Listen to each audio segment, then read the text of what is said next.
Awesome. So my name's Ellen Murphy. I'm a sport developer here with Special Olympics PEI. First off, I want to say thanks for tuning in.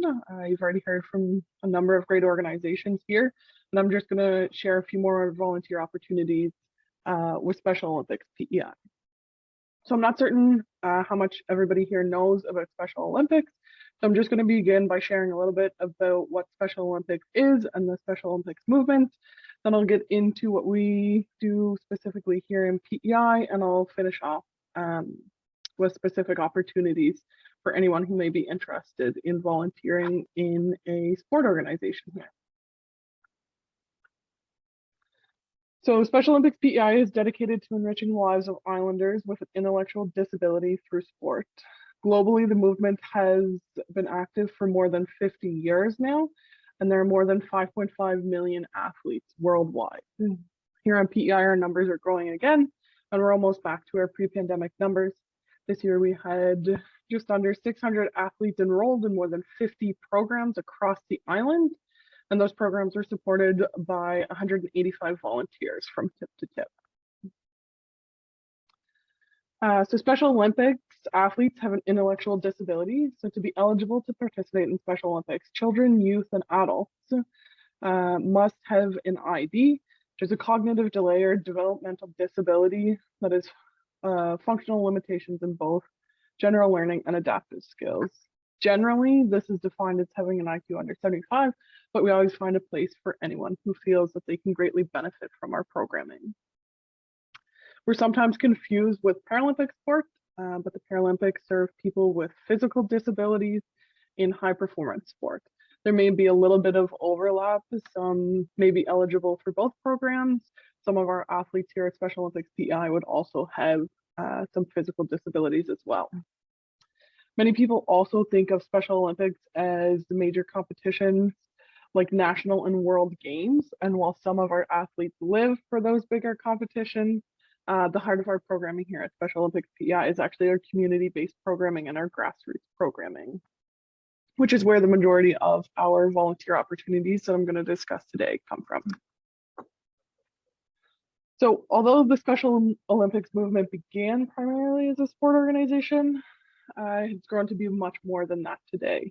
We offer a variety of sport programs, including youth, community, and competitive programs, but we also offer programs and opportunities for our athletes in leadership and health as well. Our community programming includes sport for all ages, from the age of 2 up to as old as 70 here. We've got some athletes that have already hit 70 or getting close to that 70 age mark. So Active Start is our program that is for our youngest athletes, age 2 to 6. They learn basic motor skills, which help them grow and become more confident in their movement. These children work one-on-one with a caregiver at this program. Fundamentals is kind of our next age group up, which is for athletes who are age 7 to 12, and they learn basic sport specific motor skills in a fun atmosphere. Some athletes may still need that one-on-one support from a caregiver, but it's predominantly led by a coach for that program. Our multi-sport programs are generally for athletes age 13 plus, but it can depend on the skill level of the athlete. Some may be able to kind of join those programs a little bit younger. And these multi-sport programs are used to promote physical literacy and encourage athletes to be active for life. With some athletes 70 years of age, we definitely have lots that fit into the active for life category. We also offer youth programs in schools. We have a number of partnerships across the island and actually have partnerships with almost every school here on PEI. This allows us to not only grow our reach, but it also helps us work with the schools to make them a more inclusive environment for all of their students.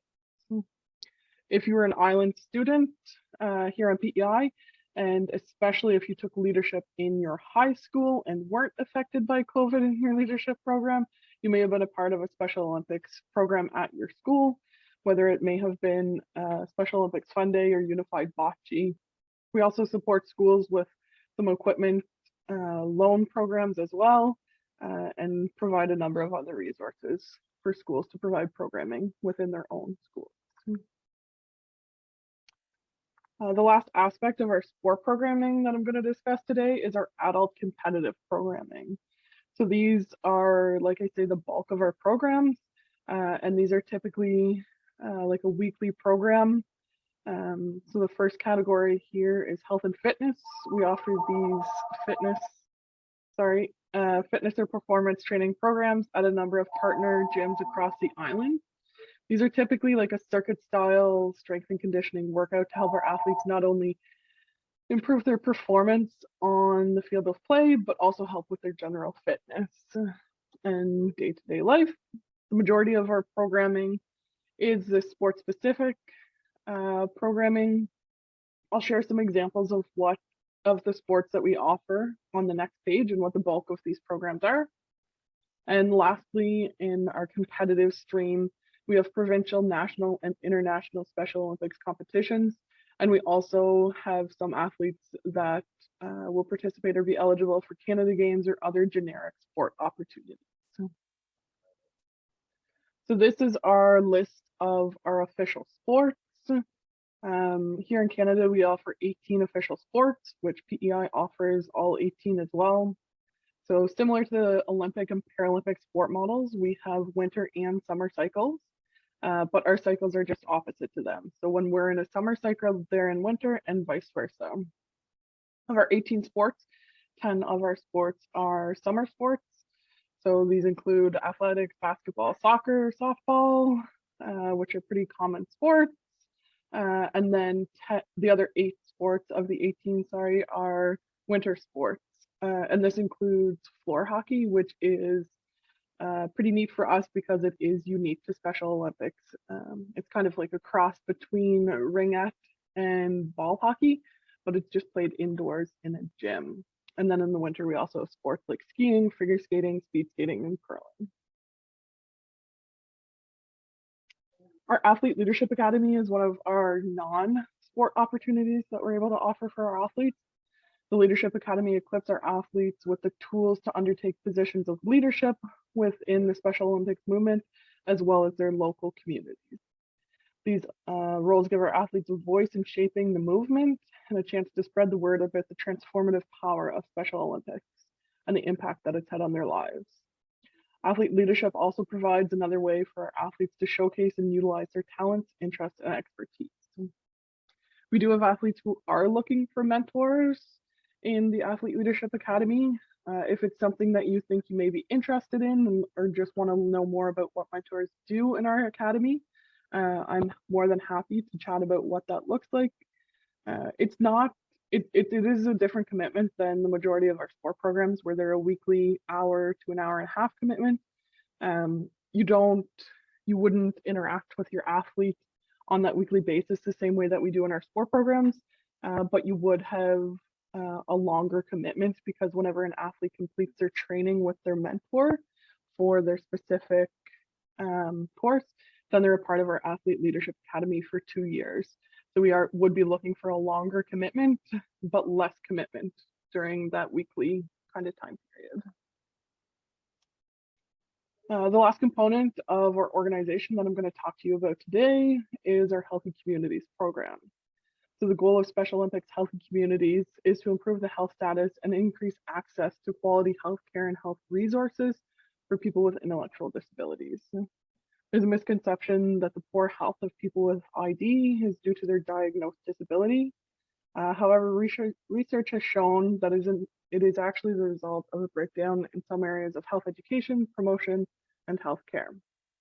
So here at Special Olympics PEI, we're dedicated to being a part of the solution and strive to ensure that all of our athletes are able to access quality healthcare so that they can not only improve their performance on the field of play, but as well improve their quality of life. Last year was the 4th year in a row that we at Special Olympics PEI achieved Healthy Community status, which just means that we met a number of criteria outlined by Special Olympics International, and we're one of 97 organizations worldwide to achieve this status. A component of our Healthy Communities program is Healthy Athletes. So in the Healthy Athletes program, we offer 8 different health screenings, which are listed here. And this covers everything from podiatry and dentistry to full sports physicals. Since we began offering healthy athlete screenings in 2015, we have completed more than 1,120 athlete screenings.